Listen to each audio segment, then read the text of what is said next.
मैं आंखें खोलते ही माँ के गले से लिपट कर रोने लगी। माँ, वो मुझे मार डालेंगे, वो मुझे नहीं छोड़ेंगे, माँ मुझे बचा ले।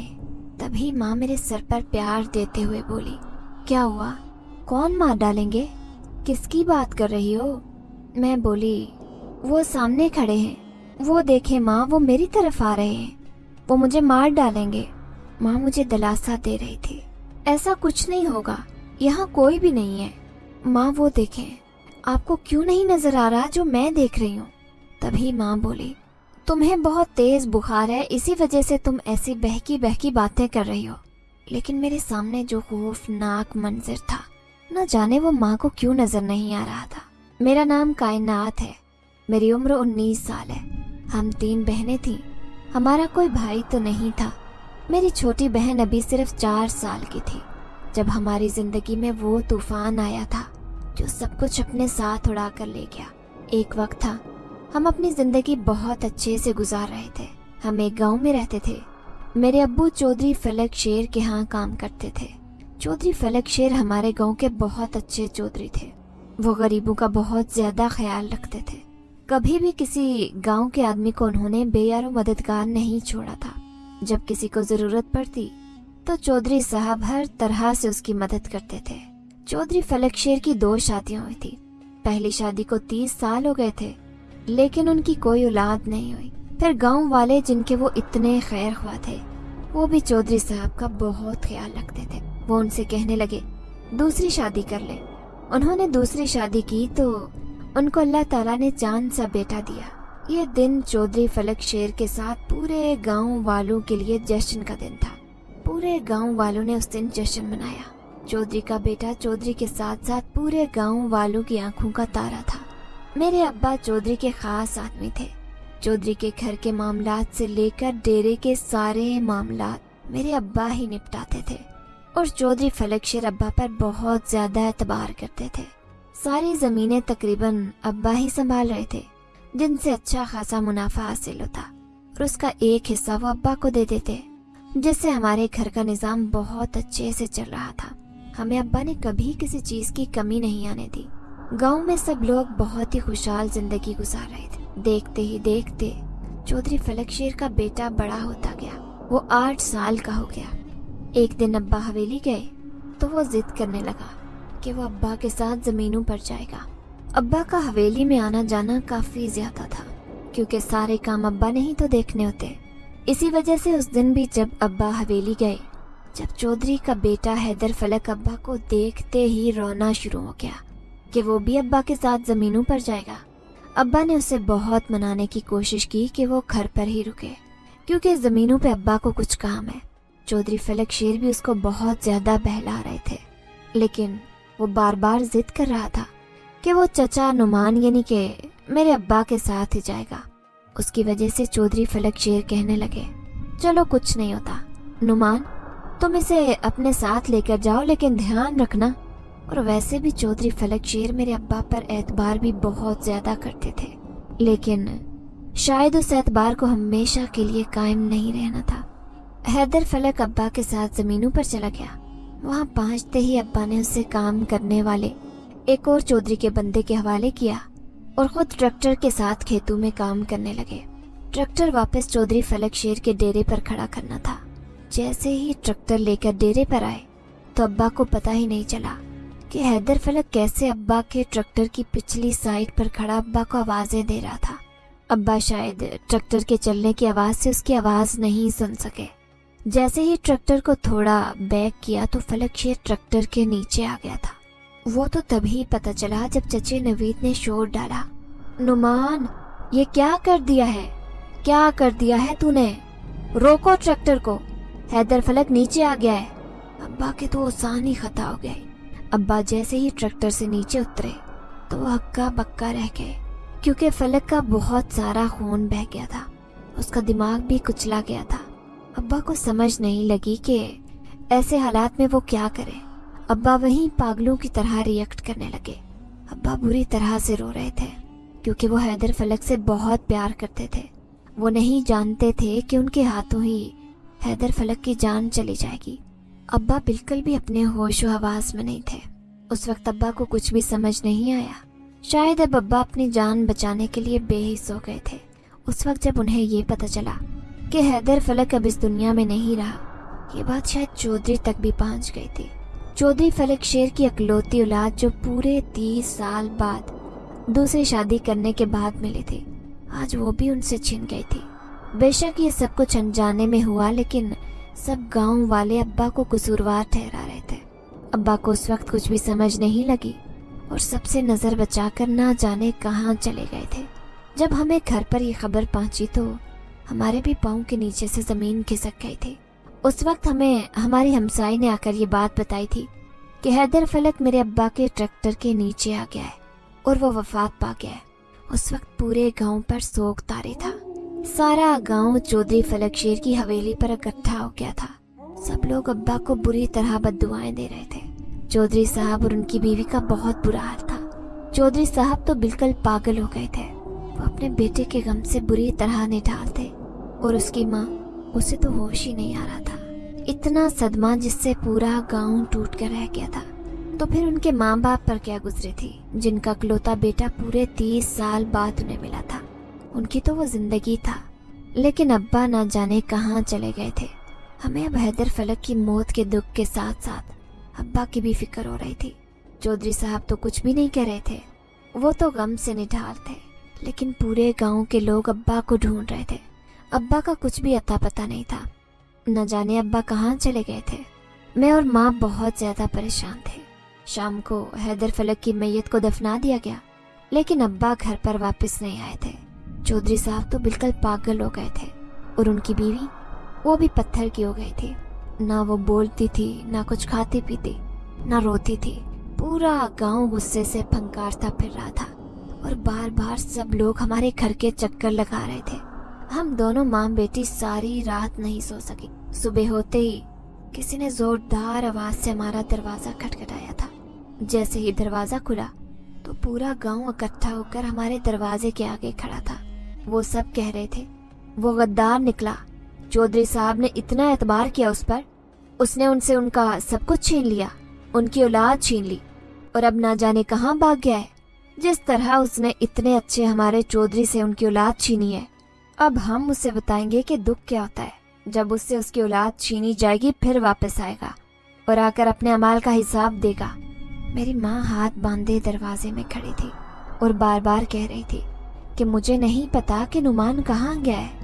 मैं तो ये बात जानती भी नहीं कि नुमान ने ही हैदर फलक को मारा है या फिर किसी और की वजह से हैदर फलक की मौत हुई है। तभी गांव वाले कह रहे थे, जिन्होंने देखा है वो खुद बता रहे हैं कि हैदर फलक नुमान को आवाजें दे रहा था, लेकिन ना जाने नुमान ने कौन सा बदला लिया है कि उसे जानबूझकर ट्रैक्टर के नीचे दे दिया और खुद भाग गया। अगर वो इतना सच्चा था तो रुकता, क्यों भाग गया है? चौधरी साहब से माफी मांगता, उनके दुख में शरीक होता। वो गुनहगार है इसीलिए भाग गया है। अगर उसके दिल में चोर नहीं था तो वो क्यों भागा? ये बात हमें भी बहुत ज्यादा फिक्रमंद कर रही थी। गांव वालों ने हमारा घर से बाहर निकलना मना कर दिया था और वो कह रहे थे, तुम लोगों को अंदर ही फाके मरना होगा, कोई भी घर से बाहर नहीं निकलेगा। हम चारों माँ बेटी बुरी तरह से परेशान थे। रो रो कर बुरा हाल हो गया था। माँ बहुत ज्यादा फिक्रमंद हो रही थी। घर में जितना राशन था वो सारे का सारा खत्म हो गया, लेकिन अब्बा का कोई भी अता पता नहीं था। इतने दिन गुजर गए, गांव वाले हमें घर से बाहर नहीं निकलने देते थे, बल्कि हमारे घर के बाहर एक बहुत बड़ा लॉक लगा दिया था। हमें वो घर में बंद करके मार देना चाहते थे। किसके पास अपना फैसला लेकर जाते? चौधरी साहब जो कि पूरे गांव के फैसले करते थे, वो खुद अपने होश व हवास खो बैठे थे और उनका इतना बड़ा नुकसान हुआ था। उन्हीं की वजह से ही तो हमारा पूरा गांव चल रहा था।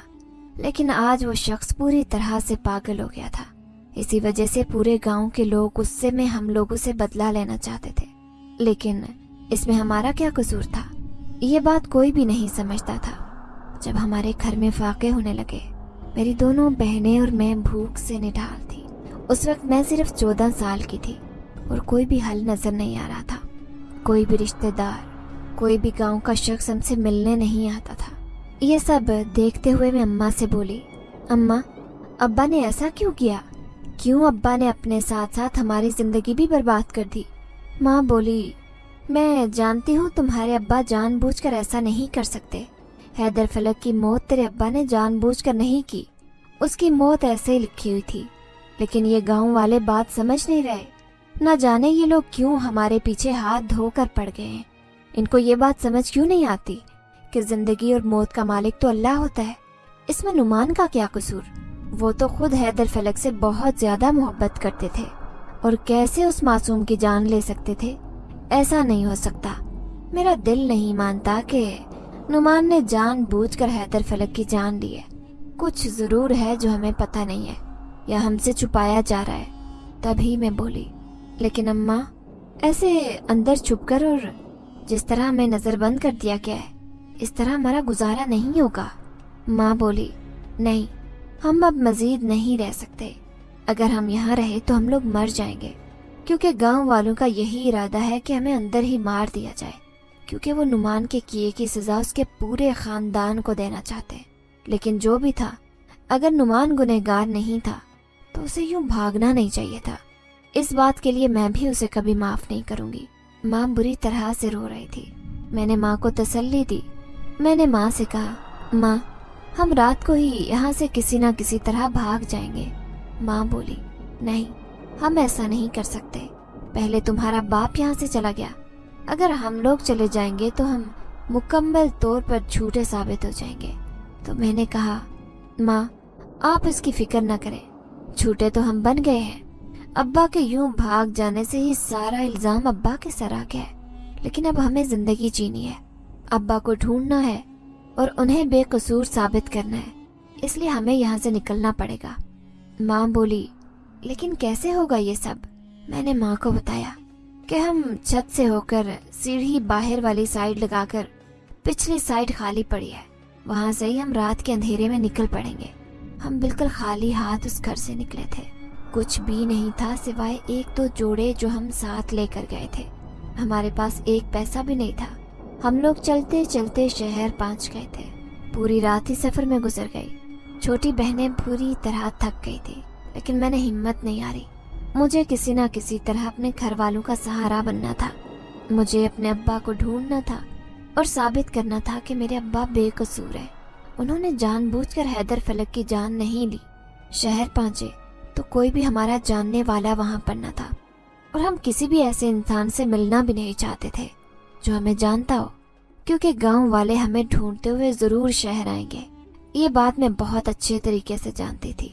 हम लोगों ने खुद से हिम्मत की और किराए के लिए घर ढूंढना शुरू कर दिया। फिर मैंने एक इश्तिहार लिखा हुआ पढ़ा कि किराए के लिए घर खाली है। माँ और बहनों के साथ उस घर गई तो वहाँ मालिक मकान मौजूद था। हम लोगों ने उससे मकान लेने की बात की तो उसने किराए का मुतालबा किया कि वो एडवांस में 2 महीने का किराया लेना चाहता था। तभी मैंने उससे कहा कि हमारे पास कुछ भी नहीं है, लेकिन हम आपसे वादा करते हैं इसी महीने के एंड पर हम आपको 2 महीने का किराया एडवांस में चुका देंगे। मैंने मालिक मकान से ये बात तय तो कर ली थी, लेकिन माँ बहुत ज्यादा परेशान थी कि मैं किराया कहाँ से दूंगी। हम तीनों बहनें और माँ ने वहीं पर रहना शुरू कर दिया। पहले दिन का खाना तो हमें मालिक मकान की तरफ से आ गया था, लेकिन आगे का निजाम कैसे चलाना है, ये बात मुझे बहुत ज्यादा परेशान कर रही थी। ना तो कोई हुनर माँ के हाथ में था और ना ही मेरे हाथ में। तभी मैंने सोचा कि ये शहर है और यहाँ के ज्यादातर लोग तंदूर से ही रोटियां लगवाते हैं, तो क्यों ना मैं भी तंदूर लगा लूं। माँ के साथ बचपन से ही सारे काम सीख लिए थे। तंदूर पे रोटी लगाना मुझे बहुत अच्छे से आती थी और माँ भी तो वही थी, वो भी तो मेरी मदद करती। इसीलिए मैंने सोचा मैं उसी घर के एक कमरे में तंदूर लगा लेती हूँ। माँ ने मुझे मना किया कि मालिक मकान इस वजह से हमें घर से निकाल देगा। तभी मैं बोली, माँ, अब कौन सा मालिक मकान अंदर आएगा? उसे पता है कि आपकी 3 बेटियां हैं, इसलिए वो अंदर आने से गुरेज करेगा। और वाकई में ही मालिक मकान बहुत अच्छा और नेक इंसान था। वो आंख उठाकर भी नहीं देखता था। मैंने उस कमरे में तंदूर लगा दिया। अब ये बात कोई भी नहीं जानता था कि हम लोगों ने तंदूर लगाया है। 1-2 घर में मैंने इत्तलाह कर दी थी, वो घर हमसे रोटियां लगवा कर ले जाते। इतने में घर के अखराजात होना बहुत मुश्किल थे। जितना आमदन होती उससे तो मैं आटा खरीद कर लाती और अगले दिन फिर रोटियां बना लेती थी, जिससे हम माँ बेटी भी नमक मिर्च के साथ गुजारा कर लेती। लेकिन आगे बहुत से अखराजात थे, वो कैसे पूरे होने थे? यही सोच सोच कर मैं हलकान हो रही थी और ऊपर से महीना पूरा होने वाला था। मालिक मकान को 2 महीने का किराया एडवांस में देना था। मुझे कुछ भी समझ नहीं लग रही थी कि ये सब कैसे होगा। और ऊपर से माँ की तबीयत खराब होने लगी। माँ के सर में बहुत ज्यादा दर्द होती, उनसे बर्दाश्त नहीं होती थी। वो रोती चीखती चिल्लाती थी, लेकिन मैं क्या करती? मेरे पास कोई भी पैसा नहीं था कि मैं माँ का इलाज करवा सकती। और ऊपर से मकान के किराए की अलग से फिक्र थी कि अगर किराया वक्त पर ना दिया तो मालिक मकान हमें घर से निकाल देगा। फिर एक दिन मेरी किस्मत का सितारा जगमगाया। मैं तंदूर पर रोटियां लगा रही थी। अभी मैंने कुछ ही रोटियां लगाई थी। मैं जानती थी कि ये 3-4 घर हैं जो मुझसे रोटियां लेकर जाएंगे। मैं अपने काम में पूरी तरह से मशगूल थी कि मुझे महसूस हुआ कि कोई मेरे पीछे खड़ा है। मैं जल्दी से पीछे मुड़ी तो वहाँ कोई भी नहीं था। मैं उसे अपना वहम समझती हुई दोबारा से अपने काम में मशगूल हो गई थी। कल महीने का आखिरी दिन था और मालिक मकान ने कर हर हाल में अपना किराया वसूल करना था।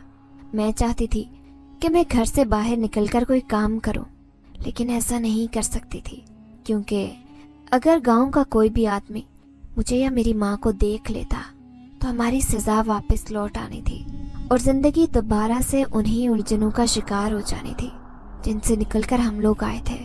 जिंदगी भर ये दुख दर्द तो कम नहीं हो सकते थे, लेकिन उन दुखों का कुछ न कुछ तो मदावा यहाँ शहर आकर हो गया था। मैं दोबारा से उन दुखों में खुद को धकेलना नहीं चाहती थी। यही वजह थी कि घर पर ही तंदूर पर रोटियां लगाती थी। बहुत ज्यादा परेशान थी। उस दिन भी रोटियां लगाते हुए यही सोच रही थी कि किराया कहाँ से अदा करूंगी। तभी मुझे अपने पीछे से आवाज सुनाई दी, 100 रोटियां मिल जाएंगी, 1 घंटे तक आप लगा देंगी क्या? मैं जल्दी से पीछे मुड़ी तो एक नौजवान मुंह को ढांपे वहां पर खड़ा था। मैं उसे देखते ही बोली, इतनी नहीं मिल सकती, ये कुछ रोटियां हैं मैंने बनाई हैं, क्योंकि मेरे पास इतना आटा मौजूद नहीं है, इसी वजह से मैं इतनी ही बना सकती हूँ, आप ये ले लें। इधर से 2-4 घर मुझसे रोटियां खरीदते हैं, आज उन्हें मैं नहीं दूंगी। तभी वो नौजवान बोला, आप इसकी फिक्र ना करें, आटा मैं आपको ला कर देता हूँ, आप मुझे 100 रोटियां लगा दें। मैं उसकी ये बात सुनकर खुश हो गई थी, क्योंकि मुझे कोई उम्मीद की किरण नजर आई थी और अब मैं उसे खोना नहीं चाहती थी। मैं खुशी खुशी रोटियां लगाने के लिए राजी हो गई। वो नौजवान पलक झपकने जितनी देर में बाहर निकला और आटा ले आया था। मैंने उसे आटे से 100 से ज्यादा रोटियां बना डाली। तब तक वो नौजवान वहीं पड़ी चारपाई पर बैठा रहा। माँ की तबीयत भी कुछ ठीक नहीं थी, इसी वजह से मुझे रोटियां अकेली लगाना पड़ी। माँ अंदर कमरे में लेटी आराम कर रही थी। मैंने माँ को जगाना भी मुनासिब नहीं समझा, क्योंकि पहले ही उनकी तबीयत ठीक नहीं थी। अगर वो मेरे साथ काम करवाती थी तो तबीयत और भी ज्यादा बिगड़ जानी थी। मैंने 1 घंटे के अंदर अंदर वो सारी रोटियां लगा दी। तभी वो नौजवान जो मेरे पास खड़ा था मेरे हाथ में 1000 के 2 नोट पकड़ाते हुए बोला, ये ले आपका मुआवजा। कल मुझे 300-400 रोटियां चाहिए, क्योंकि आज तो इतने में गुजारा हो जाएगा, कल मुझे इससे ज्यादा चाहिए। आटा आपके पास मौजूद है, कल मेरे आने से पहले रोटियां लगा दीजिएगा। उसकी ये बात सुनकर मैं खुश हो गई थी। मैं उन पैसों को हाथ में लिए सोच रही थी कि अब मैं माँ की दवाई भी लेकर आऊंगी और घर के लिए कुछ राशन भी लेकर आऊंगी।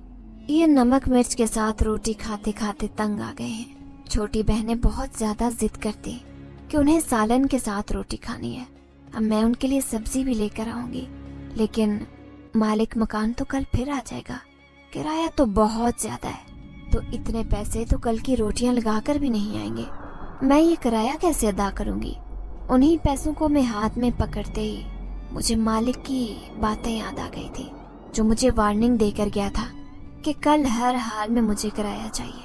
वो नौजवान वहां से चला गया था। मैंने जल्दी से तंदूर का सारा सामान समेटा और फ्रेश होकर माँ के पास चली गई। माँ की तबीयत अभी भी काफी ज्यादा खराब थी। मैं बोली, उठिए माँ, आपको दवाई दिलवा कर लाती हूँ। माँ ने जवाब दिया, नहीं बेटा, बस मैं ठीक हूँ, दवाई कहाँ से दिलवाओगी? इतने पैसे हैं तो 100-200 तो कमाती हो, उसी का आटा लेकर आती हो। तो मेरी दवाई कहाँ से आएगी? मैं बोली, नहीं अम्मा, आज बहुत ज्यादा रोटियां बिकी हैं, और पता है आज वो नौजवान आटा भी मुझे खुद लेकर देकर गया है जिसकी मैंने रोटियां लगाई थी। पूरे 2000 की रोटियां बेची हैं आज मैंने। और आपको पता है कल के लिए मुझे ऑर्डर देकर गया है कि कल 300 रोटी बनानी है।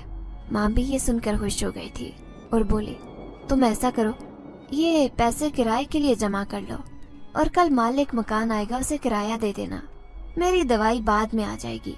मैं बोली, छोड़े माँ, कल की कल देखी जाएगी, जो होगा देखा जाएगा। आप अभी मेरे साथ चलें, मैं आपको दवाई दिलवाती हूँ। इस तरह तो आप और ज्यादा बीमार पड़ जाएंगी। अगर आप दवाई खाएंगी तो कुछ तबीयत ठीक होगी, कल मेरे साथ इतनी ज्यादा रोटियां लगवा सकेंगी ना। माँ को लेकर मैं मोहल्ले के ही एक डॉक्टर के पास चली गई। माँ को दवाई दिलवाई। माँ की तबीयत कुछ पहले से बेहतर नजर आ रही थी। अगले दिन सुबह ही मैं अपने काम पर शुरू हो गई थी, क्योंकि दोपहर के वक्त उस नौजवान ने आकर वो रोटियां ले जानी थी। माँ ने मेरे साथ काफी ज्यादा मदद करवाई थी। रोटियां सारी मैंने लगा दी थी, लेकिन वो नौजवान अभी तक नहीं आया था। मैं बहुत ज्यादा परेशान थी। अगर वो ना आया तो मेरी सारी रोटियां उसी तरह पड़ी रहेंगी। वो तो मुझे उम्मीद दिलवा कर गया था। अगर वो ना आया तो मैं अपना किराया कहाँ से अदा करूंगी? मैं यही सोच सोच कर परेशान हो रही थी। तभी मुझे पीछे किसी की मौजूदगी का एहसास हुआ। वो अपना गला खंगारते हुए मुझसे मुखातिब हुआ था, क्या रोटियां तैयार हैं?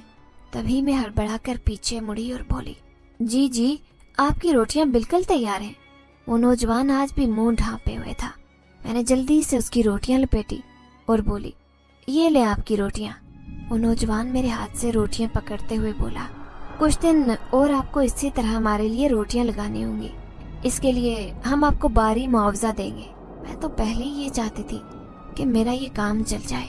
आज भी उस नौजवान ने मुझे काफी ज्यादा रकम दी थी। मैं हैरान थी क्योंकि ये मेरे मुआवजे से बहुत ज्यादा थी। तभी मैं बोली, देखें नकाबपोश, आप जो भी हैं, आप जितना मुआवजा मुझे दे रहे हैं मेरा मुआवजा उतना नहीं बनता। तभी वो नौजवान बोला, आप और आटा ले आइएगा और काफी ज्यादा रोटियां बनाइएगा, क्योंकि जितनी रोटियां मैं लेकर जाता हूँ इससे हमारा गुजारा नहीं होता। मैं हैरान थी कि क्या ये पूरे शहर के लिए रोटियां बनवाता है जो उनका गुजारा नहीं होता। लेकिन मुझे उससे क्या, मुझे तो अपना काम करना था और पैसा कमाना था ताकि अपने घर के अखराजात पूरे कर सकूं। वो नौजवान इतनी बात कहकर चला गया था, लेकिन मैं बार बार सोच रही थी कि आखिर ये नकाबपोश कौन हो सकता है? ये नकाब में ही क्यों आता है? कहीं ये हमारे गांव से तो नहीं? कहीं ऐसा ना हो कि कोई हमारी टोह लगाता हुआ यहाँ तक पहुँच गया हो। अगर ऐसा ही हुआ तो क्या बनेगा हमारा? गांव वाले तो हमें जिंदा दरगोर कर देंगे। मैं बहुत ज्यादा परेशान हो रही थी। तभी मुझे ऐसा महसूस हुआ कि तंदूर में खुद बहुत बहुत ज्यादा आग जल गई थी। ये आग छत को छू रही थी। मुझे समझ नहीं लग रही थी कि ये आग कैसे लग गई। मैं जो अभी तंदूर को ठंडा करने की कोशिश कर रही थी, क्योंकि अभी मुझे और रोटियां नहीं लगानी थी। ये तंदूर खुद ब खुद इतनी आग कैसे उगलने लगा था? मैंने बड़ी मुश्किल से उस आग से खुद को बचाया था, लेकिन आग थी कि बढ़ती ही जा रही थी। मैं भागती हुई अम्मा के पास गई। मेरी दोनों छोटी बहनें सो रही थी। मेरे इस तरह चीखने चिल्लाने से वो भी उठ गई। मैं अम्मा से कह रही थी, अम्मा वो उस कमरे में आग लग गई है। अम्मा की भी जैसे पैरों के नीचे से जमीन निकल गई। अम्मा भी भागती हुई उस कमरे की तरफ आई, लेकिन देखा कमरे में आग बिल्कुल भी नहीं थी। मैं ये देखकर हक्का बक्का रह गई, क्योंकि अभी थोड़ी देर पहले तो तंदूर से इतनी ज्यादा आग निकल रही थी, ऐसे लग रहा था कि ये सब कुछ जलाकर राख कर देगी। लेकिन अब खुद ब खुद वो आग बुझ गई थी और तंदूर भी बिल्कुल ठंडा हो गया था। अम्मी मेरी तरफ देखकर बोली, तू बावली हो गई है क्या? लगता है परेशानियों ने तुझे पागल कर दिया है। देख तो सही, तंदूर तो बिल्कुल ठंडा पड़ा है और तू कह रही है कि इतनी आग लगी हुई है। लेकिन मुझे समझ नहीं आ रही थी कि ये सब कुछ कैसे हुआ। मैं बहुत ज्यादा परेशान भी थी और ये भी सोच रही थी कि आखिर कैसे हुआ। मैं भी वहीं खड़ी थी। अम्मा और बहनें भी मेरे साथ थी। तो अम्मा ने मुझसे पूछा, वो जो रोटियां लगाई थी क्या वो नौजवान ले गया जो तुम बता रही थी? मैंने बताया, जी अम्मा, लेकिन हैरानगी की बात है कि वो नौजवान नकाब में ही आता है। ना जाने वो अपना चेहरा क्यों छुपाता है। मुझे तो डर लगता है। अम्मा, कहीं वो गांव से ही ना हो। अम्मा मुझे तसल्ली देती हुई बोली, नहीं नहीं, ऐसा नहीं होगा। गांव वालों को कैसे पता कि हम यहाँ पर आबाद हुए? यहाँ तो गांव के किसी फर्द का भी आना जाना नहीं है। तुम फिक्रमंद ना हो। और वो हमें अच्छा खासा मुआवजा देकर जाता है। गांव वाले तो हमसे नफरत करते हैं। वो तो चाहते हैं कि हम भूखे मर जाएं। तुम्हारे बाप का जुर्म भी तो छोटा नहीं है। ना जाने खुद कहाँ छुप कर बैठ गया है। उसे इतनी नहीं आती कि मेरी बेटी और मेरी बीवी पीछे से क्या कर रही होंगी।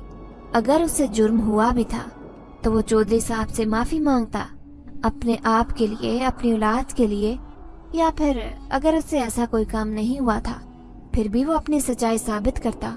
यूं छुप जाने से कुछ नहीं होता। अब उसके पीछे हमें भी छुपना पड़ रहा है। झूठे तो हम भी हैं। हम भी तो वहां से भाग आए हैं। उस चौधरी की तो पूरी जिंदगी खराब करके रख दी। ना जाने इस पर क्या बीत रही होगी। हम जो सह रहे ना बेटा, हमारी अजियत कम है, लेकिन चौधरी फलक शेर जो अजियत सह रहा है, अल्लाह किसी वालिदैन को वो अजियत ना दे। बर्दाश्त नहीं होता माँ बाप से औलाद का यूं चले जाना, और औलाद भी वो जो लाखों मन्नतों मुरादों के बाद कई साल बाद मिली हो। ऐसी औलाद को खो देने से इंसान खुद जीते जी मर जाता है। अम्मा की ये बातें सुनकर मेरी भी आंखें आंसू से भर आई थी। न जाने आज अम्मा अब्बा को ऐसी बातें क्यों कर रही थी। तभी मैं बोली, अम्मा चले छोड़े आप इन बातों को। अब जो कुछ हो गया है हम उसे बदल नहीं सकते।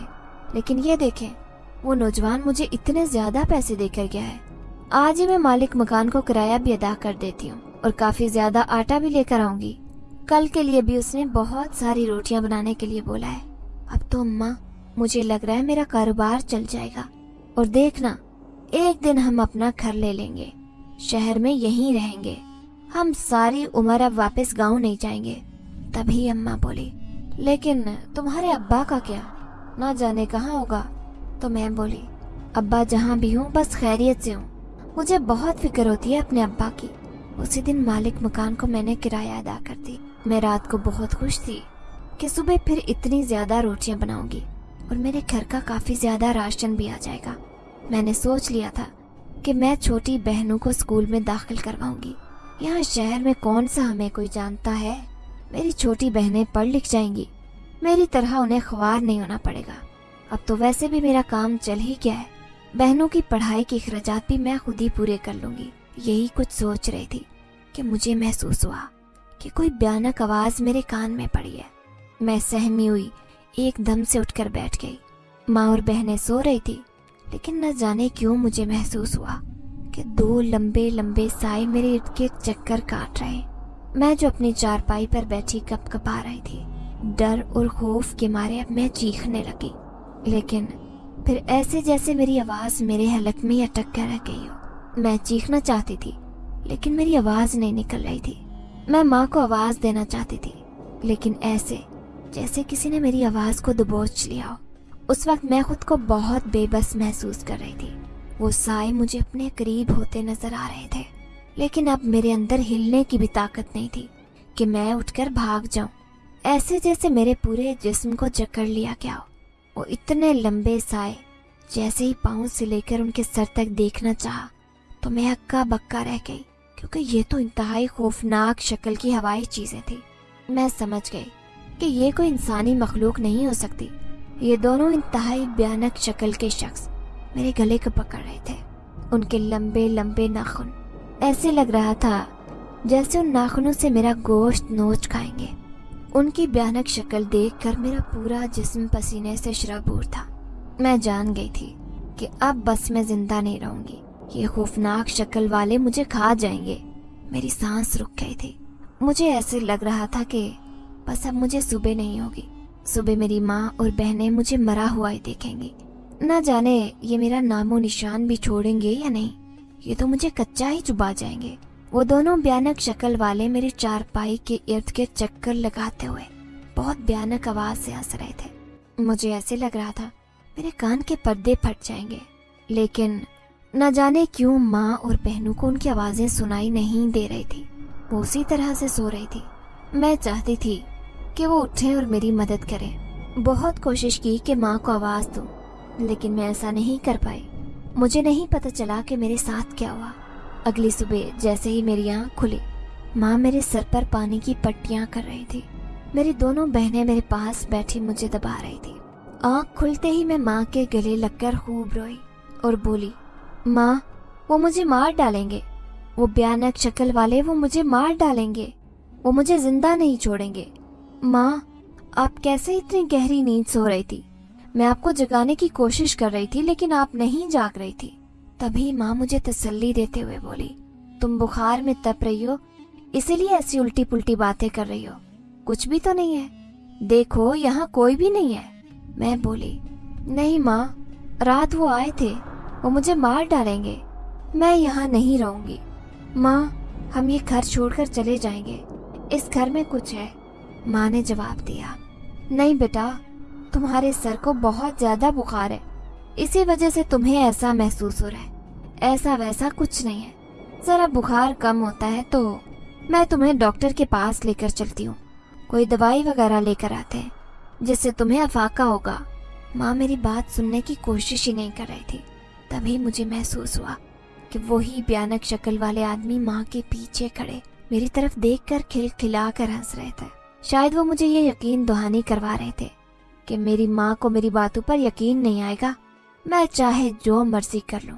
तभी मैंने देखा कि उन दोनों भयानक शक्ल वाले आदमियों की गर्दन में एक बहुत मोटे काले रंग की रस्सी थी और ऐसी लग रहा था कि उन्हें पीछे की तरफ कोई खींच रहा था। लेकिन पीछे देखकर मेरे ओसान खता हो गए। उनको खींचने वाला कोई और नहीं था, वही नकाब पोश नौजवान था जो मेरे पास रोटियां खरीदने आता था। मैं उसकी तरफ टिकटिकी बांधे देख रही थी। मेरा पूरा वजूद बुरी तरह से कपकपा रहा था। माँ बोली, क्या हुआ, उधर क्या देख रही हो, क्या है उधर? तभी मैंने जवाब दिया, माँ वो देखें, वो नकाब पोश उन्हें लेकर गया है, शुक्र है कोई तो मेरी मदद करने के लिए आया था। माँ ने जवाब दिया, यहाँ कोई भी नहीं है, तुम्हें क्या हो गया है? थोड़ी देर के बाद वो नकाब पोश और वो दोनों भयानक शक्ल वाले आदमी वहाँ से गायब हो गए। तभी मेरे दिल को थोड़ा सा सुकून महसूस हुआ। उसके बाद मैं माँ को अपनी चारपाई से हिलने भी नहीं दे रही थी, क्योंकि मुझे लगता था कि माँ मेरे पास से जाएगी तो मेरे साथ कुछ न कुछ गलत हो जाएगा। उसके बाद से काफी दिन तक मेरी तबीयत खराब रही। ऐसे लग रहा था जैसे मेरे जिस्म से किसी ने जान निकाल ली हो। बहुत ज्यादा कमजोरी महसूस कर रही थी। काफी दिन उसी तरह गुजर गए। वो नौजवान अब भी रोटियां खरीदने नहीं आया था। मेरी तबीयत जैसे ही कुछ ठीक हुई, मैंने माँ से उस नकाबपोश नौजवान के बारे में पूछा कि क्या वो रोटियां खरीदने आया था। माँ ने जवाब दिया, नहीं, बस वही 2-3 घर जो पहले रोटियां लगवाते थे उन्हीं की माँ रोटियां लगा देती थी। अब तो जो पैसे मैंने उस नौजवान को रोटियां बेचकर जमा किए थे वो भी खत्म हो गए थे। खुदा का शुक्र था कि मैंने अपने मकान का किराया अदा कर लिया था। अब किराए की इतनी टेंशन नहीं रही थी, लेकिन अब घर के हालात फिर से वैसे होने लगे थे। अब वो नौजवान भी रोटियां खरीदने नहीं आता था। मैं बहुत ज्यादा परेशान थी कि आखिर मेरे साथ वो वाकया हुआ तो मुझे ये नजर क्यों आया कि वही नकाबपोश जो मुझसे रोटियां खरीदने आता था वही उस खौफनाक शक्ल वाले आदमी को खींच रहा था। इस सब से उसका क्या ताल्लुक है? मैं कुछ भी समझ नहीं पा रही थी। मेरा दिमाग माऊफ होकर रह गया था। माँ से भी ये बात नहीं कर सकती थी, वो मेरे बारे में बहुत ज्यादा फिक्रमंद हो जाती। उस रात जब ये हकीकत खुलकर मेरे सामने आई थी, मैं अपनी चारपाई पर लेटी उन्हीं ख्यालों में गुम थी। अब मुझे बहुत ज्यादा डर महसूस होता। मुझे महसूस होता जैसे कोई मेरे पीछे खड़ा है। आज भी मुझे ऐसा ही महसूस हो रहा था, लेकिन आज मेरा वहम नहीं था, सच में ही कोई मेरे पीछे खड़ा था। मैं एकदम से हड़बड़ा कर पीछे मुड़ी तो वही नकाबपोश मेरी चारपाई के बिल्कुल करीब खड़ा था। मैं उसे देखते ही चीखने लगी तो उसने मेरे मुंह पर हाथ रख लिया और बोला, चीखना नहीं, क्योंकि तुम्हें सब कुछ पता चल जाएगा। अब मैं तुम्हारी सारी परेशानी खत्म कर दूंगा, लेकिन उसके लिए तुम्हें थोड़ा सा सब्र करना होगा और खुद को हिम्मत देनी पड़ेगी, क्योंकि जो हकीकत मैं तुम्हें बताना चाहता हूँ वो सुनने के लिए डर और खौफ तुम्हारे अंदर से खत्म होना चाहिए, क्योंकि ऐसे तुम वो हकीकत नहीं सुन पाओगे जो मैं तुम्हें सुनाना चाहता हूँ। उसकी बातें मेरे सर से गुजर रही थी, मुझे कुछ भी समझ नहीं आ रही थी। तभी मैं बोली, कैसी हकीकत? वो दोनों खौफनाक शक्ल के आदमी कौन थे? आखिर वो मुझे क्यों डरा रहे थे? और तुम्हारा उनसे क्या ताल्लुक है? तुम उन्हें खींच रहे थे। तुमने ये सब कैसे किया? तुम्हारे अंदर इतनी ताकत कैसे आ गई? वो तो मुझे कोई अनजानी मखलूक लग रहे थे। वो कोई इंसान नहीं थे, लेकिन तुमने उनका मुकाबला कैसे कर लिया? मैंने एक जुबान में कई सवाल कर डाले। तभी वो अपने चेहरे से नकाब हटाता हुआ मेरी तरफ देखकर मुस्कुराने लगा। उसका चेहरा देखकर मैं हक्का बक्का रह गई। ये इंतहाई खूबसूरत नौजवान था। उसके चेहरे पर नमदार होती हल्की हल्की दाढ़ी, गोरी रंगत, तीखे नकूश। ऐसा लग रहा था जैसे किसी सुल्तनत का शहजादा हो। मैं उसे देखते ही उसकी खूबसूरती में खो गई। एक इतना खूबसूरत नौजवान बिल्कुल मेरे सामने खड़ा था। अब मुझे ऐसे लग रहा था मैं उसके सामने कुछ भी बोल नहीं पाऊंगी। तभी उसने मेरा सकता तोड़ा और बोला, क्या जानना चाहती हो हकीकत? मैं बोली, हाँ मैं जानना चाहती हूँ। वो बोला, आओ मेरे साथ चलो। मैं माँ की तरफ देखकर बोली, नहीं नहीं, मैं तुम्हारे साथ कहीं नहीं जाऊंगी। मैं तो तुम्हें जानती भी नहीं हूँ। तुम कौन हो और कहाँ से आए हो? मैं ऐसे कैसे तुम्हारे साथ चली जाऊं? तभी वो नौजवान बोला, मेरे पे एतबार करो, तुम्हें धोखा नहीं दूंगा और तुम्हें सारी असलियत बता दूंगा। तुम्हारी सारी मुश्किलात भी हल हो जाएंगी। अगर तुम चाहती हो कि तुम्हारी सारी मुश्किलात हल हो जाएं, तो तुम्हें ये कदम बढ़ाने होंगे, नहीं तो फिर सारी उम्र पछताती रहोगी। फिर मैंने अपनी माँ और बहनों की शक्ल की तरफ देखा जो उस वक्त सोई हुई थी। तभी मेरे दिल में ख्याल आया, मेरी माँ की ये दुखी हुई आंखें जो कई महीनों से मेरे बाप की शक्ल देखने को तरस रही हैं, और मेरी ये छोटी बहनें जिनका बचपन मेरे बाप की जरा सी गलती की वजह से बर्बाद होकर रह गया। मुझे इनका सहारा बनना है, मुझे इन सब के लिए कुछ करना है। इसीलिए मुझे उस नौजवान की बात पर एतबार करना होगा। ना जाने उसमें मेरे लिए क्या बेहतरी हो, लेकिन मुझे डर भी बहुत ज्यादा महसूस हो रहा था। मैं उसकी तरफ इल्तिजाइया नजरों से देख रही थी कि कहीं मेरे साथ कुछ गलत तो नहीं होगा। तभी वो नौजवान बोला, मैंने तुम्हें कहा है ना, मुझ पर एतबार कर सकती हो। मैं तुम्हारे साथ कुछ भी गलत नहीं होने दूंगा, क्योंकि तुमने जो कुछ मेरे लिए किया और जो कुछ हमारे लिए बर्दाश्त किया है, उसके लिए तुम्हारा बहुत बड़ा इनाम बनता है।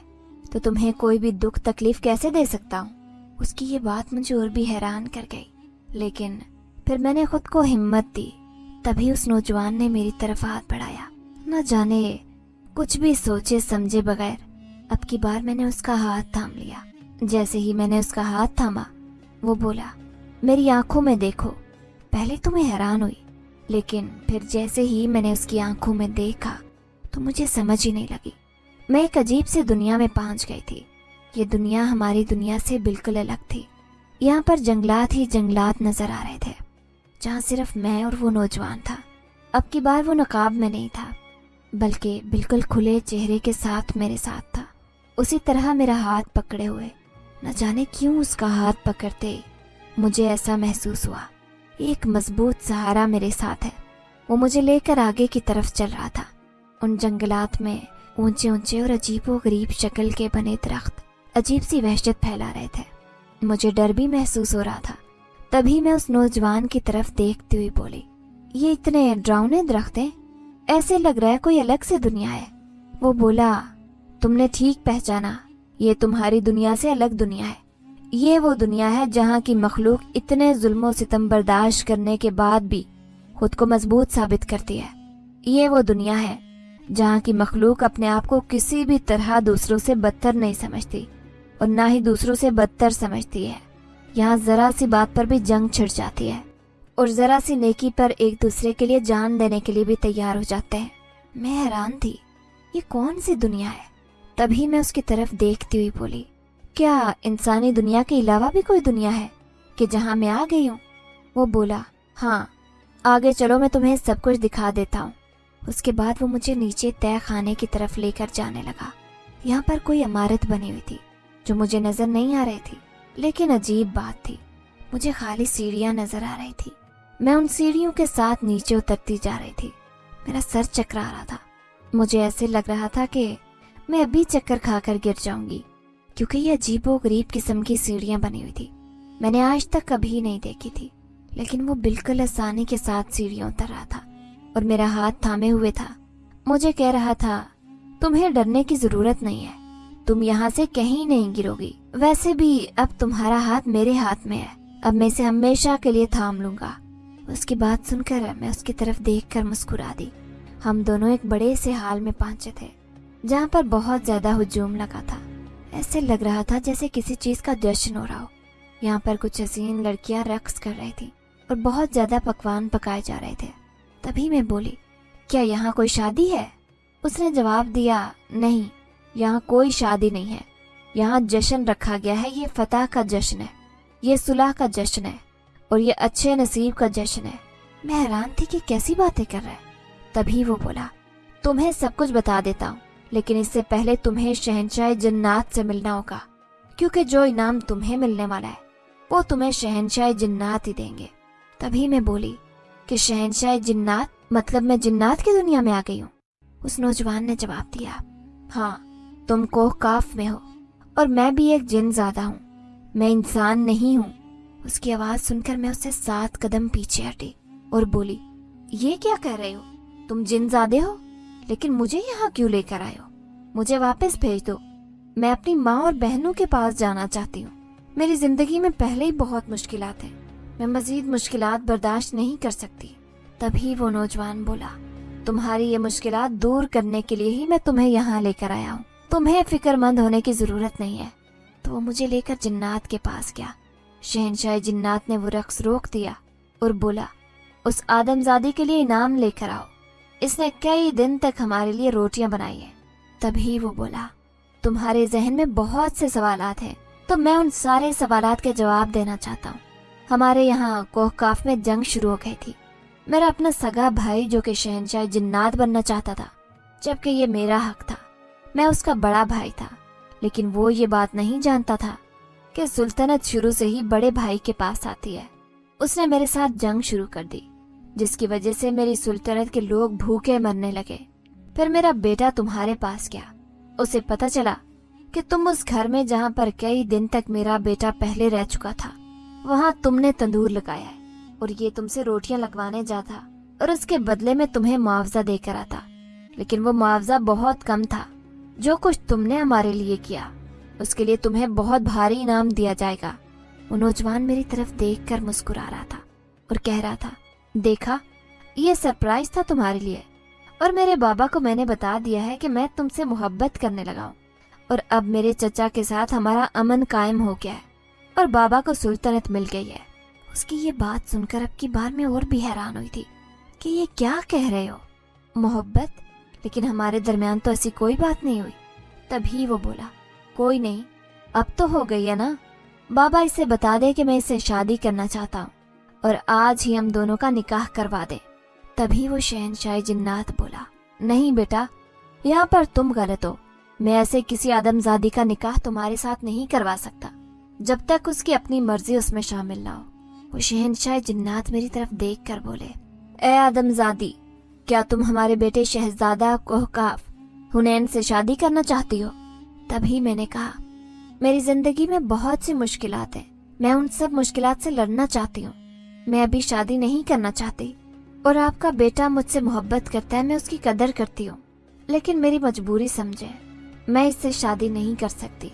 तभी शहंशाह जिन्नात ने हुक्म दिया, हुनैन, तुम्हें सब्र करना पड़ेगा, क्योंकि ये आदमजादी तुम्हारे साथ शादी के लिए राजी नहीं है।